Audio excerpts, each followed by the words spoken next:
फरायसाफोरखौ फैबाय थानाय समफोराव बोरैहाय जों दुलाराय बर' फरायसा आफाद हिसाबै मोनसे भारत सरकार आसाम सरकारजों बर'नि मुभमेन्ट ग्रुपफोरा एकर्ड जालांदों। एकर्डनि उनाव PTC बिसायख'थियाव जोङो दुलाराय बर' फरायसा आफाद हिसाबै इउपिपिएल राजखान्थि दोलोखौ सापर्ट खालामनानै जोङो बाव माखासे सम मुखुब थादोंमोन। नाथाय बिसायख'थिया जोबलांबाय आरो इउपिपिएल सरकाराव फैबाय। दा जों दुलाराय बर' फरायसा आफाद हिसाबै गिबियै उदालगुरि जिल्ला दुलाराय बर' फरायसा आफादनि अर्गानाइज खालामनायाव बेरगाव साब डिभिजनजों लोगोसे गासै गं 9 दखराया टंला आन्सलिक, बेरगाव आन्सलिक, खाग्राबारि आन्सलिक, पानेरि आन्सलिक, खैराबारि आन्सलिक प्लास मोदैगुरि आन्सलिक, बकरपारा आरो खालायगाव बे गं 9 दखरा दुलाराय बर' फरायसा आफादनि सिङाव थानाय जाय बर' फरायसाफोरा बर' बिजों फरायनानै मेट्रिक लिरगोन फैबाय थानाय मेट्रिक एग्जामाव बे फरायसाफोरखौ लानानै दिनै जों बेरगाव दखरानि सिङाव थानाय मोनसे गार्लस हाई स्कुलाव जों बे हाबाफारिखौ लादों। आं गिबियाव दुलाराय बर' फरायसा आफाद हिसाबै उदालगुरि जिल्ला दुलाराय बर' फरायसा आफादखौ साबायखर बावो बे हाबाफारिखौ लानायनि थाखाय। आरो फरायसाफोरा बाहागो लादों आरो फरायसाफोरनिफ्राय गोबां बिथांमोननिफ्राय जों मोनसे एम्बिशन बे फरायसाफोरा जे गोजौ सोलोंथाइ लानो लुबैयो आरो फरायसाफोरा जे भारतनि नम्बर 1 इन्स्टिटिउसन IIT, NIT आरो मेडिकेल कलेज बिथांमोना जे UPSC आरो APSC एग्जाम लिरनो लुबैयो बेखौ फरायसाफोरनिफ्राय जों इन्टारेक्सनखौ लानायाव फरायसाफोरनिफ्राय जोङो मिन्थिनो मोन्दों। दा जों दुलाराय बर' फरायसा आफादनिफ्राय बे बर' फरायसाफोरखौ आफा अबंलावरिया अनहरदों जाय बिथांमोना थांखि लादों IIT आव फरायनाय, NIT आव फरायनाय, मेडिकेल फरायनाय, MBBS फरायनाय, इउनियन पाब्लिक सार्भिस एग्जाम लिरगोन, आसाम पाब्लिक सार्भिस एग्जाम लिरगोन। बे फरायसाफोरखौ जों दुलाराय बर' फरायसा आफादनिफ्राय सहाय होगोन। जोंनि दखरानि आबसुफोरा सहाय होनांगोन, सान हर थांनानै खबर लाहैगोन आरो बर'नि फरायसाफोरखौ मोनसे सुबुं दोनथानो थाखाय दुलाराय बर' फरायसा आफादा नाजाबोगासिनो दङ। बड'फा बर' हारिनि बिफा उपेन्द्रनाथ ब्रह्मआ बर' हारिया गेरेमसा जानो नांगौब्ला बर' फरायसाफ्रा सोलोंथाइ मोननो नांगोन। बेखौ जों दुलाराय बर' फरायसा आफादा दिनैनिफ्राय माखासे सान गेप्स थानायनि उनाव दिनै जोङो जागायबाय। पुलिसिया बिमा रावाव सोलोंथाइ लानांगौ होननानै बिथांमोना बुंदों। दिनै आमेरिका हादोरा इंराजियाव सोलोंथाइ लायो गावसिनि रावाव, चाइनानि फरायसाफ्रा गावसिनि रावाव सोलोंथाइ लायो। दिनै भारताव नाय बयनिफ्राय जौगानाय रायजो होनोब्ला तामिलनाडु तेलुगु भाषायाव बिमा रावसो सोलोंथाइ लादों।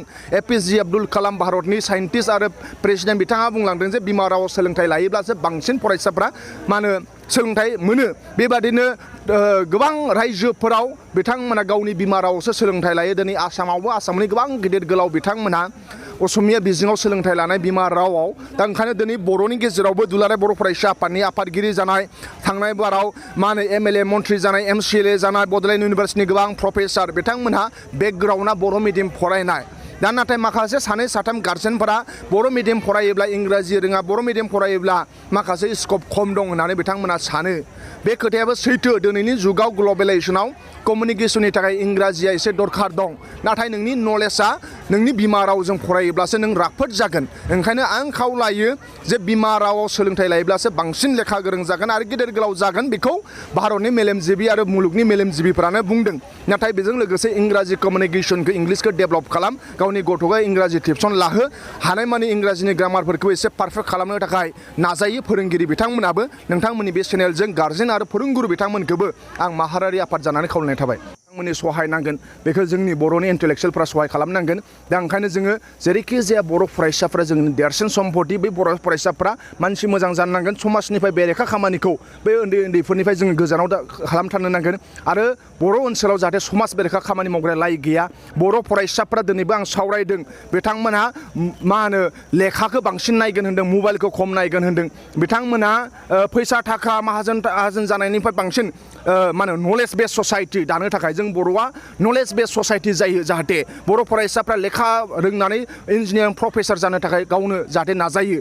बर' ओनसोलाव बे थांनाय गोलाव समाव जों नुदों बिथांमोना फैसा थाखा न' बां लुनाय, कर'रपति जानो लुबैनाय, दिल्ली मुम्बाइ थांनाय, फरेन देश थांनायनि गोबां कम्पिटिसन दंमोन। नाथाय बर' फरायसाफोरा गोबां माहाजोनफोरा बिथांमोना बेरायनो थाङोब्ला माब्लाबाबो जेएनइउखौ नायनो थाङा माब्लाबाबो आईआईटीखौ नायनो थाङा फरेन देशआव थाङो बेरायनोल' थाङो पिकनिक जानोल' थाङो जाहाथे जोंनि बर' फरायसाफोरजों आं सावरायदों नोंसोर नायनो थाङोब्लाबो मा होनो इन्जिनियारिं कलेजफोरखौ नाय मेडिकेल कलेजफोरखौ नाय गुबुन हादरनि मा होनो इउनिभारसिटिफ्रा बोरै जायो बेफोरखौ नायनो थाखाय जों दिनै खावलायदों ओंखायनो जोङो नलेज बेस्ड ससाइटि समाजनि बेरेखाया जोंनि समाजाव मा होनो जायगा गैया जोंनि बर' फरायसाफ्रा लेखा फरायनाय गोसो होयो जोंनि समाजा जाहाथे गियाननि मोनसे समाज गोग्गो मोनसे समाज गोरोंखौ जों सनमान होनाय आरो गावनि आथिङाव गसंनाय मोनसे समाज जायो बेखौ जों दुलाराय बर' फरायसाफोरा लुबैदों बिनि थाखाय गासै बर' माहारिनि मोनफ्रोमबो सेक्सननि दैदेनगिरि बिथांमोना एबसुखौ मदद होनानै बर' फरायसाफोरखौ मानसि दानायाव जाहाथे सहाय खालामो बेखौ नोंथांमोननि चेनेलाव जागोन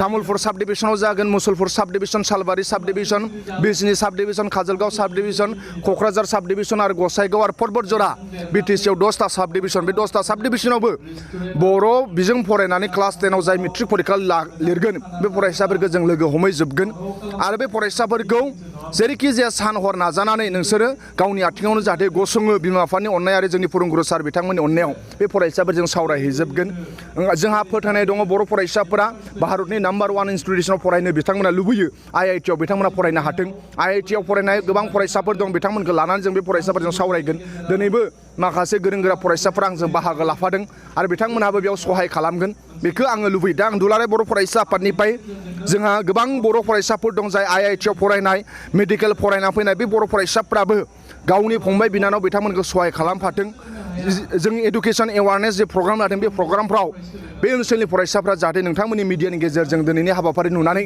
बिथांमोना जोंनि एबसुखौ मदद होथों बर' जाथिखौ मदद होथों बेखौ खावलायनाय थाबाय आरो जोंनि बर' फरायसाफोरनिफ्राय गोबां जोङो मोजां फसंथानाव जोङो बिथांमोननो जों दैथायहरनांगोन अब्लासो जोङो बर' हारिया गेरेमसा जागोन आरो जों दुलाराय बर' फरायसाफ्रा सानदों क'क्राझार नोगोरखौ मोनसे सोलोंथाइनि नोगोर जों जेरैखि जाया फोसावनांगोन क'क्राझाराव जोंहा CIT दङ बड'लेण्ड इउनिभारसिटि दङ मेडिकेल कलेज फैबावगोन दा ओंखायनो बड'लेण्ड ओनसोलखौ जोङो सोलोंथाइनि मोनसे ओनसोल जेरै भारताव पुनेयाव फरायनो थाखाय थाङो सोलोंथाइनि थाखाय थाङो जेरै पुने सिटिखौ बिद्यानि सरस्वतीनि नोगोर होनो बेबादि जोंबो बड'लेण्ड ओनसोलाव जाहाथे गुबुन गुबुन ओनसोलनि फरायसाफोरा जाहाथे फैयो जाहाथे सोलोंथाइ लानो फैयो बिद्या लानो फैयो गियान आरजिनो फैयो बेबादि जाहाथे मोनसे नोगोर जोङो खालामनो थाखाय दुलाराय बर' फरायसाफोरा सानबाय थादों आरो बाहागो लानो हादों नैबे फरायसालिनि थामहिनबा के बरुवा हिनजावसा गोजौ फरायसालिनि लेङाइ फोरोंगिरि